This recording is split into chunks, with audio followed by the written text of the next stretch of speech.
Hi, I'm Dr. Quinton Morris, artist scholar in residence at Classical King FM and the host of Underneath the Voices. And today I'm here at the Mini Center for the Performing Arts. Well, not really at the center.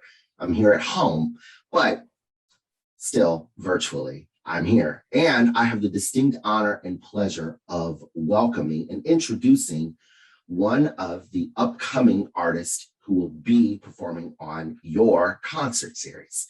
His name is Conrad Tao, and he's a pianist, and I am so glad to have him here. Conrad, welcome. Hi, Quinton. Thank you. So first, where are you Zooming me from? I am Zooming you from my apartment here in Uptown Manhattan in Harlem, where I live. Cool. And you guys just had a storm there recently. Are you okay? I'm all right. I didn't have any flooding in my apartment. My parents, who live in Manhattan as well, did experience some flooding. I was panicking though. I was out of town. I was in Utah for a music festival, anxiously awaiting any news from New York. I will not forget some of the footage that I saw from the city. I will not forget some of those videos for a long time. The future might be interesting to say the least. It's certainly, I've not seen rainfall like this in all my time living in New York. So it seems like a harbinger of things to come. Right. Wow. Well, I'm just glad that you're safe, and of course that you're dry. And my piano, I'm just glad that my piano is dry. That is like that's the terror of being on the road and not not knowing if my piano is going to be all right. Mm-hmm. Mm-hmm. Well, gosh, I'm glad that your piano is okay as well. And speaking of piano, you've got an upcoming concert of piano repertoire. It's quite varied and diverse. And what are you most excited about this Seattle audience hearing on your program? Well, all of my programs start with like a basic idea of a shape and some kind of listening that I'm hoping to get people excited by, some kind of listening relationship I'm hoping to cultivate or invite people into. I'm in the classical tradition, and in many ways I had a super traditional education. I came up through community music schools and then through conservatories, and I learned like the canon pretty much as a given set of works and a given history, and so my relationship with this music has been very long, but for a number of reasons, my own creative wandering, my own inspiration, and also like my desire to like be in the world around me, I am interested in seeing if I can affirm the older music's quality by trying to invite it to mean different things. And so for me, that is the hope. Beethoven's Tempest Sonata is kind of at the center of this program. It literally lives at the center of this program, but it's surrounded by newer pieces from a multitude of different perspectives, and with the hope that we might hear the Beethoven for the sonic experimentation and like renegade spirit that it has, and that also we might hear music that's a little less familiar with just as much expressive capacity. Well, that's really interesting. And one of the pieces, of course, on your program is this Laura's, is that Felipe Lara, yes. Yeah, Laura, in just intonation, excuse me. And being a string player, of course, I'm thinking, wow, intonation, in just intonations for piano. Mm-hmm. So there, it sounds like that's so multi-layered, not just from, obviously there's a social component, which I'd love for you to talk about in a moment, but I'm just curious, how did that name come up with that piece, being that piano doesn't really have intonation? I'm confused. Nor do we have any access to just intonation, right? Yeah, so the title is this light play on words. without getting too in the weeds here, Sure. due to like the way that that tuning systems have shifted over the centuries, often in relation to what composers in the the Western tradition were specifically trying to do.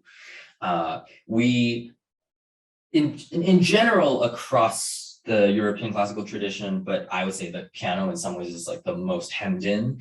Our the relationships between our notes is actually not quite. It doesn't reduce down to beautiful mathematical proportions that you sometimes read about in the writings of someone like Pythagoras, or that you also see in many different classical traditions around the world, whether it's from India or Turkey or many others. So the Western tuning system is very specific, and in some ways, one might say very compromised in order to achieve the goals that, say, 19th century romantic music is trying to achieve. So all of that being said, I think because Felipe's own music is usually full of bent tones and is often trying to touch these harmonic series overtone type relationships that as a pianist I don't usually have direct access to. Felipe is trying to write a piece that is in some ways impossible to fully literally realize, like at the keys. Hence, in just intonations, there's the piece mimics these overtone series relationships, but they're approximations. They're approximations at the piano keyboard. And the piece was, I commissioned the piece in 2016, and Felipe finished it at the end of 2016. And at the time, the Black Lives Matter protests of that year were on Felipe's mind. And I know that Felipe was thinking about this idea of trying to reach a resonance that is actually factually impossible given the container of the piano, given the sort of imposition of the piano. And so this relationship between fighting against an impossibility or a system that imposes a seeming impossibility, and nonetheless trying to get at an expressive, unique, resonant result. Thematically, that was that's Felipe's like light thread linking it, and as a gesture of support for Black Lives Matter back in 2016. So I want to ask you there are lots of different types of listeners in classical music. So for those who might not be as immersed in the language, what can the average, music lover who might be curious about classical music, can you give me a couple of descriptive words of what that listener might hear with that piece? I would say, the resonance, the incredible deep resonance that you hear when you strike a bell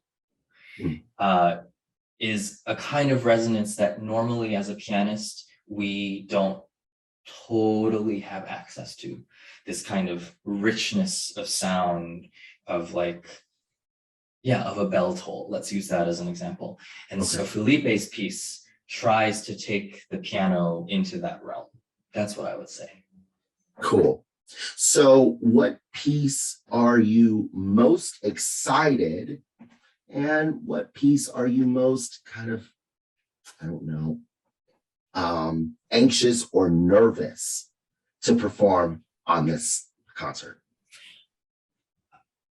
They might be the same. I think the new commission that ends the program probably takes that title. I'm excited.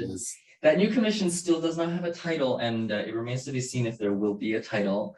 But I have been interested. The new piece is kind of links to what the rest of the program feels like it's about to me, which is like trying to get inside the resonance of the sound. I'm really like, I think one of my big motivators is wanting an audience not only just to feel invited into the space. I mean, I do hope that people feel invited into whatever the experience of the hour is, but I also dream I aspire to a listening environment in which the audience is like an active contributor to everything that is happening. Because on some level, that's true. Because when I'm on stage, I find that the only way that a performance can speak at all is if I am really, really present. I'm not really thinking in terms of like executing a pre-planned blueprint. I've already done that work by practicing and preparing ahead of time. When I'm there on stage and with the audience, it's the hope is for it to kind of complete, for it to be like this full circle back and forth in which an audience is breathing or rustling in the seats, or I mean, cell phone, but please turn your cell phone off. But like, you know, I really do believe in this, like the audience being this active contributor to the energy of the space. And so my piece is in some ways about like seeing if people can hear, almost seeing if people can hear like imaginary sounds, I would say. It's like sounds that we might call, again, try not to get too like in the weeds with technological terminology, but like I'm listening to the resonance of the sound beyond simply like what button I'm pushing on the key, on the piano, you know, the inner world of just one note, like whether or not we can get inside the sound like that, and if we can get there together, because you know, I'm very grateful to be in a musical tradition that's acoustic, and therefore that is like changeable depending on where you are in the space and all of that. So I'm very excited about that, but I'm also terribly anxious because any new composition that's a different level of vulnerability. So my last question for you is, what do you want the listeners to take away from your performance? What do you want them to feel? What do you want them to experience when they walk out of the concert hall after they've heard you play? What do you want them to feel? I have two hopes. One is that that after the show, that people may exit and listen to the world around them anew. I think that's my baseline hope, and hopefully that people will be in touch with their own listening a little more, will be in touch with how they piece together the sound that fills our everyday life all the time. So that's one hope. And then the other hope is that somehow my audiences can leave with